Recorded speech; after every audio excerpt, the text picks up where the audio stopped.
Adventure upon all the tickets in the lottery, and you lose for certain.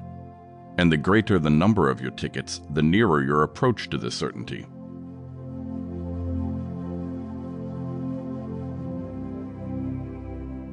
This is one of those cases in which the imagination is baffled by the facts.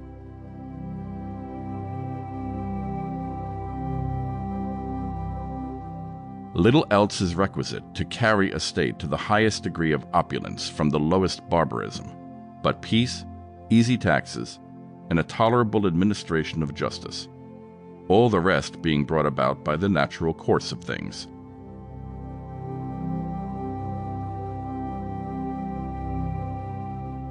Poor David Hume is dying fast, but with more real cheerfulness and good humor, and with more real resignation to the necessary course of things, than any whining Christian ever died with pretended resignation to the will of God.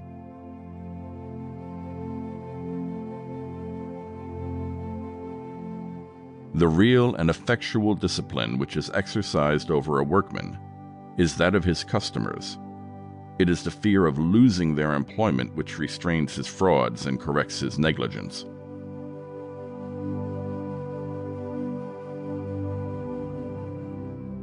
I have never known much good done by those who affected to trade for the public good.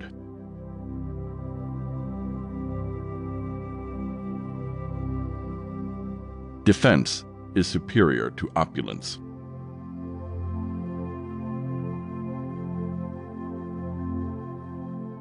Resentment seems to have been given us by nature for a defense, and for a defense only. It is the safeguard of justice and the security of innocence.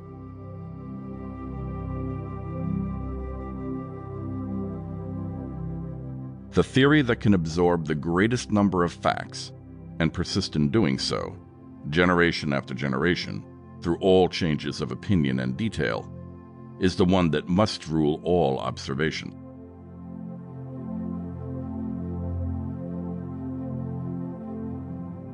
The greatest improvement in the productive powers of labor, and the greater part of the skill, dexterity, and judgment with which it is anywhere directed or applied, seem to have been the effects of the division of labor.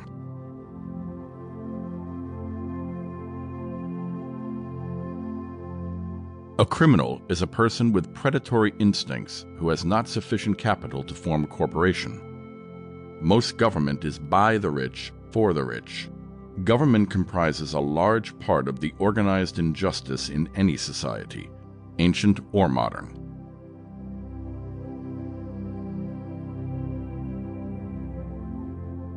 Nothing is more graceful than habitual cheerfulness.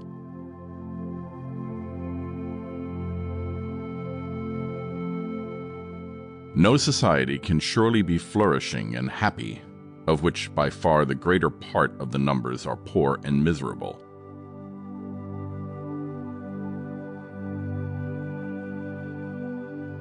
The interest of businessmen is always in some respects different from, and even opposite to, that of the public.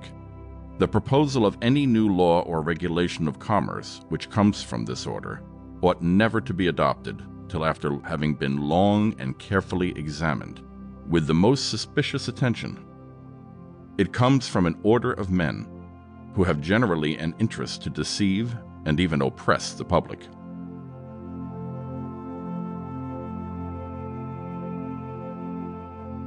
But avarice and ambition in the rich, in the poor the hatred of labor and the love of present ease and enjoyment, are the passions which prompt to invade property, passions much more steady in their operation and much more universal in their influence. Wherever there is great property, there is great inequality. For one very rich man there must be at least 500 poor, and the affluence of the few supposes the indigence of the many.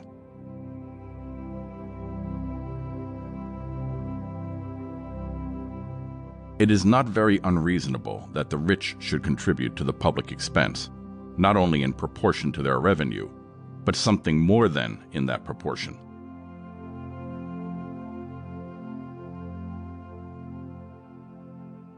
Every individual is continually